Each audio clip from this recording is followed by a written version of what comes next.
Bonjour tout le monde, j'espère que vous allez bien. Voilà, vous avez reconnu le visage, c'est toujours moi, le coach Makan. Alors aujourd'hui je reviens avec un nouveau thème très important, un thème qui nous détruit, un thème qui nous touche, qui nous affecte tous.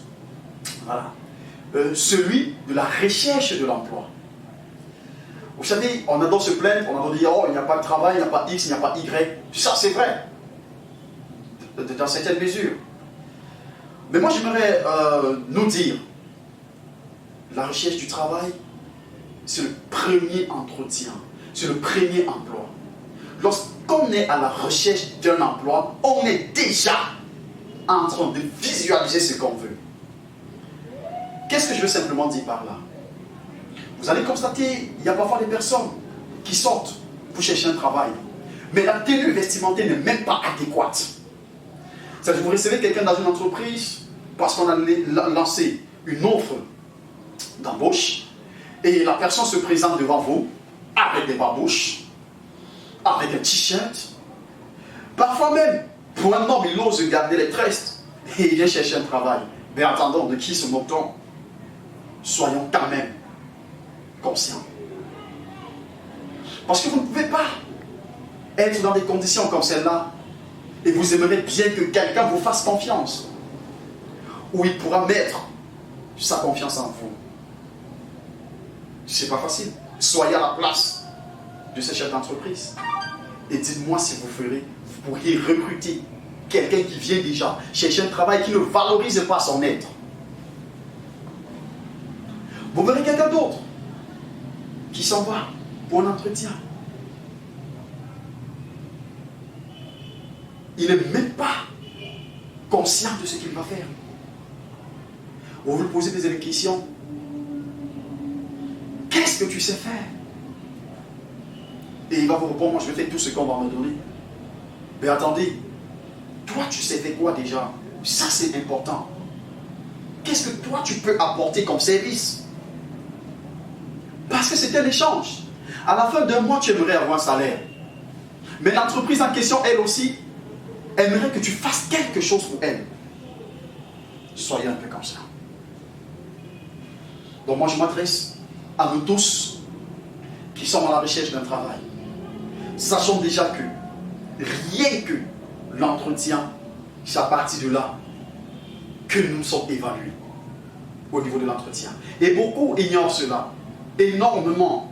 Beaucoup de personnes ne comprennent pas que l'entretien, lorsqu'on va à un entretien, on se vend déjà.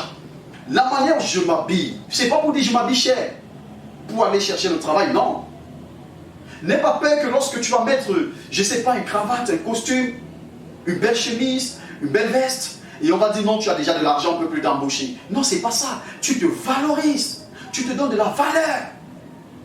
Et c'est ça qui fait en sorte que celui qui fait ton entretien dise, ah, si celui-ci a le poste, alors voilà comment il pourra s'habiller chaque jour.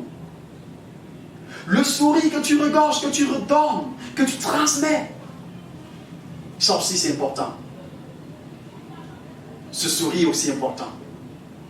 C'est pas parce qu'on n'a pas de travail qu'on ne va pas sourire. Non, on sourit à la vie. Parce que déjà, moi, je suis en train de peaufiner mon avenir. Je souris parce que je vois mon avenir à Dieu. Je souris parce que je vois cette belle voiture que j'aimerais avoir devant moi. Je souris parce que je vois ma vie changer. Ça, c'est pour aller chercher un travail.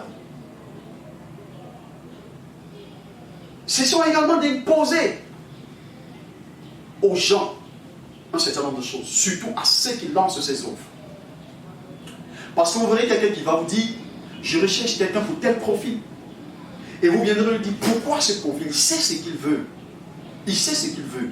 Mais moi je pense plutôt que, si tu ne remplis pas les critères et que tu désires vraiment le faire, rapproche-toi avec la personne et soumets ton problème. La personne pourra briser ses barrières pour toi. Parce qu'elle verra peut-être en toi cette envie de vouloir faire la chose. Elle est capable de te prendre. Pourtant, tu ne remplis pas les conditions, les critères nécessaires. Mais parce qu'elle a plus cette soif et cette volonté que tu regorges. Ça, j'aimerais qu'on le sache. Cessons de dire nous sommes au chômage, nous sommes au chômage. Mais il faut qu'on fasse quelque chose. Vous verrez quelqu'un matin, midi, soir, j'ai rien contre vous, ou contre cette catégorie de personnes, mais matin, midi, soir, on ne fait rien. On est assis quelque part, on a chacun dans nos quartiers, on appelle souvent les parlements, où on est assis là chaque jour. Mais on aimerait que la situation change. La question que je me pose, est-ce que le travail viendra te trouver là-bas? Vas-y, sors. Fais quelque chose. Défends-toi. Quelqu'un a dit, tout chemin mène à Rome. Ça veut dire, tu peux prendre un pouce, tu pousses.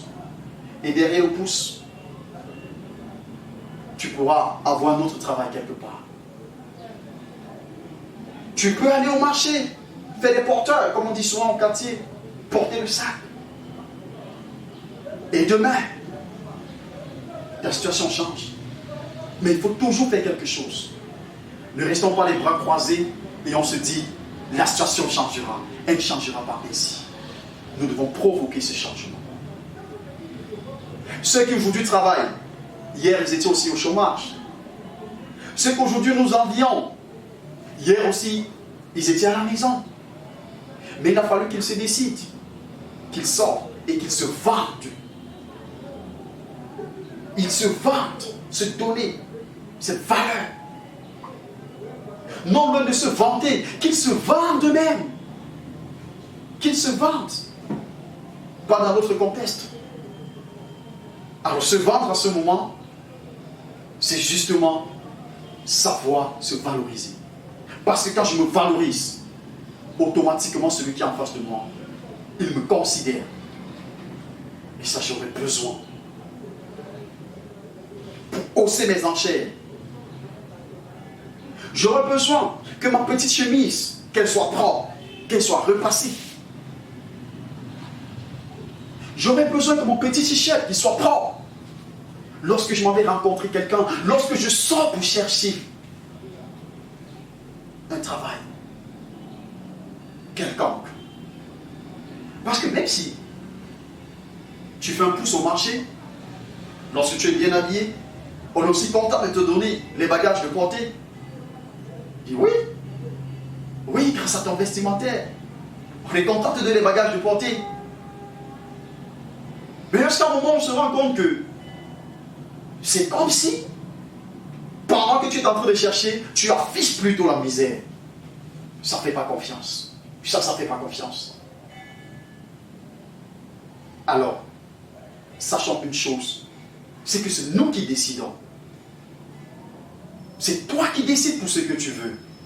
C'est toi qui décides qui tu veux être. C'est toi qui décides de quitter du chômage. C'est toi qui décides le travail que tu veux faire. Oui, tu le décides. Tu l'acceptes et tu le fais bien. Alors, sache une seule chose, c'est que tu es ton propre changement.